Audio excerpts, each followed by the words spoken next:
We are with Cassandra Banks and Cooper Goslin from the Eastern Connecticut cross-country teams. The Warriors have run 2 meets so far. They're about a third of the way through their schedule, but they're in the middle of a time off. They have about 20 days off since the last meet. They'll compete again on October 7th, so it'll be about 20 days in between competitions. Cooper, how do you guys manage that amount of time off during the year?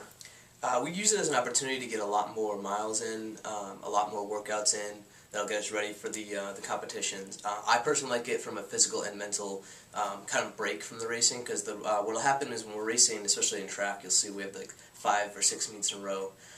It's like your training schedule is like a week-to-week basis, but here we get at least like almost a month long, 20 days of time to kind of break up the schedule, plan out what we want to do. And I think mentally and physically it's easier to get to train better, because you kind of can get into a rhythm where it's not so much, oh, I'm racing in 3 days, I got to do this differently. It's more of a relaxed kind of situation where you kind of just work hard, get the more recovery that you need, and mentally just kind of come in every day and not necessarily focus on how this day might affect my race. It's kind of just, all right, another day of training, let's get through it, and then you don't really have to have that like preparation standpoint from your training. You can sort of look at it long term. Right. Yeah. So, Cassandra, some people might think, okay, you have 20 days off between competitions, so you can just hang around for like 2.5 weeks before you have to start training again.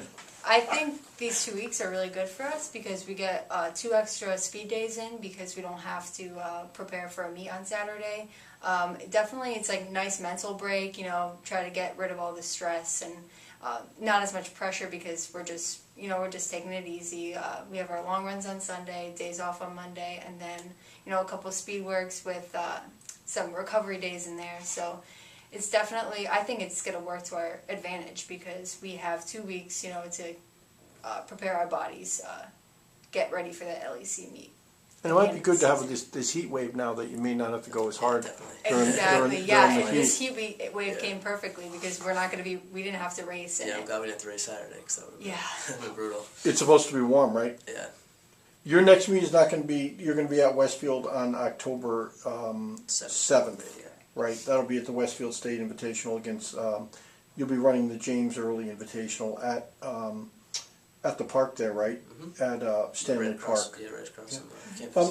The thing I want to talk to you guys about also is the fact that you guys are both senior captains, 4-year cross-country runners, also 4-year track, but, and we talked a little bit about this beforehand. Coop, what is the key, or what are some of the keys to staying, you guys have stayed relatively healthy for 4 years. Is that just luck? I think there's 2 major factors. I think it's the weather plays a big deal, and I think the spacing of the meets and the season length. Because track, you have 2 seasons, indoor and outdoor, smushed into 1 semester, so you're trying to peak twice for both the end of indoor and outdoor. Whereas cross country is just 1 season across the whole semester, so it's a much more, starting in the summer with the summer miles, it's a lot of methodical building week after week, month after month for 1 peak, rather than trying to force yourself into shape right away. And then going back to the weather, in indoor you have all the New England winters. It's hard to train. You're either on the road, you're on the treadmill. You don't have the access to the grass loops or the trail loops that we might do in cross country. So with the surfaces we're running on, you're more prone to injury, and I think with the weather, your muscles are much more tighter and more prone to injury. So I think cross country kind of get the perfect drawn out training and the perfect weather for injury free running. Yeah, for knock on wood, I haven't been injured during the cross-country season, so definitely what he said, the weather plays a huge role in that, terrain, running on, we don't have an indoor track facility, so we have to run outside and do our workouts outside, so yeah, our muscles get tight, and, we're more prone to injury in the wintertime, but with this nice weather that we're having now, trying to stay healthy during the cross-country season. Well, Cooper talked about, for cross-country, peaking at the right time. What's the right time to peak in cross-country? What are you aiming for? We're definitely aiming to peak at LECs, our conference championship meet. I think we have a really strong team this year, and I think we can do really well there this year. So that's the meet that we want to do our complete best at. That's the meet you want to PR the most by. Well, Cassandra, let's talk about this. Talk about the makeup of the women's team, at least. You have you came in with 5 freshmen 4 years ago, and 4 of them are still with the program. Talk about how that's gone. How it's got to be very rewarding to run with the same class. Having those Ariel, Amanda, Evelyn, we're a pretty strong 4. We've been together since our freshman year. We've only lost 1 girl since then.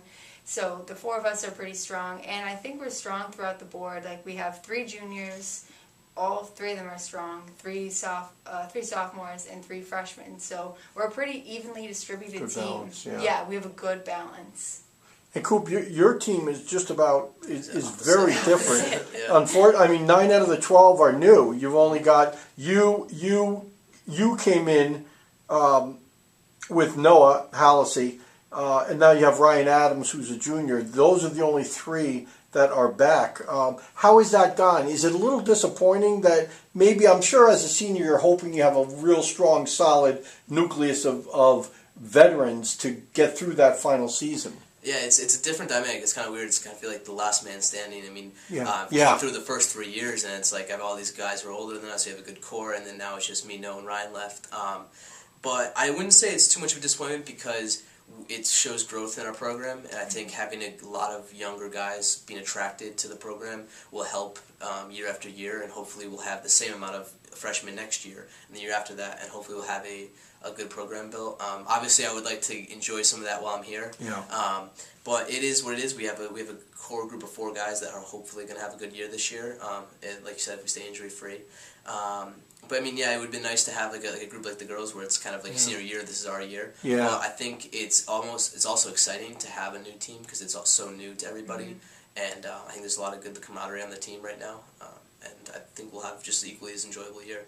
Yeah, I think you guys have 4 freshmen, so you'll definitely be stronger, like, for their senior year because they'll have... When Cooper's gone, you'll be stronger. Yeah. 4 years from now.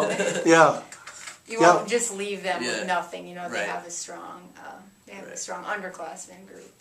Well, Coop, you came in, and as a freshman, you ran you and Lee Katnack pretty much ran 1-2 right off the bat. I mean, your first 3 meets as a freshman, you won them. Lee was injured, but you won those. How you managed to come in at that high of a level and stay at that level for 4 years? I mean, it was definitely a surprise freshman year. I wasn't expecting to have that well of a season, comparatively speaking to the team. But I think after that, it just gave me more motivation because I didn't want to be he was the top guy last year, didn't run much over the summer, comes back and he's only the 5th guy. So I think it helped me, especially those hot summer runs when you're just out there by yourself and it's starting to get to you mentally. It's kind of like, well, I gotta keep my status up. I gotta come back as the top guy again. And I mean, it is kind of stressful, but at the same time, it was a good source of motivation during the summer, and not to come back worse than I was the year before. Well, Kassandrah, you took a sort of a different route to your senior year. You ran on the fringe 6 or 7 your first 2 years. What changed you from going from a 6-7 runner to number 1 or 2? Coming into college, I had a reality check because in high school, like, I wouldn't say I was 1 or 2, but I was definitely up there. And I was only a 24-minute 5K runner, 6:15 miler. And coming in my freshman year, you know, I was like 7, 8, or 9, like even sometimes 10. I wasn't running, you know, in the top 5 that I wanted to be. So I remember my sophomore year, like, I didn't make the top 7, and I really wanted to make the top 7. So I told myself, you know, this summer I'm going to train really hard and, you know, run as many miles as I can, you know, get the 400 miles that coach wants us to run. And I did that, and I wasn't expecting to, my junior year, I ended up being, you know, number 2, number 3. So that was really rewarding, being able to, you know, work my butt off during the summer and then get what I worked for. Isn't it really a strain in the summer, like you alluded to, Coop, that it's, I mean, you got 90-degree weather and you have to go out and pound the pavement, but don't you feel really good when you come in September and say, I really put in the time and now I'm going to get the rewards of that? Oh, definitely. I mean, it sucks, I'm going to be straight up, when during the summer, but when you come back and you can kind of look back at the summer and mentally too, when you're starting to hurt in a workout or a race, and then you think back, oh, I've been running X amount of miles all summer, I can do this is what I was trained to do. And also, you don't let yourself down because you're like, oh, if you race bad now, it's like we kind of like wasted your whole summer. Exactly. So it's kind of something that pushes you along. It's like I've done all this work, I might as well get a reward for it. So I think it pushes you a little bit more. Yeah, like during the summer, I'd get up. I worked in the mornings, so I'd get up early just to get my long runs done because I didn't want to run when it was 1 p.m. in the blazing sun. So I think getting up and pushing myself to run in the summer, it sucked at the time, but now it's definitely paying off. So When you look definitely back worth at it. Yeah. So the Warriors are going to be back in action on October 7th. They're going to be at the Westfield State James Early Invitational. And then towards the end of this month, October 28th, they're going to be hopefully peaking for the Little East Conference Championships. Again, that will be on Saturday, October 28th. Guys, thanks for being with me. Thank you.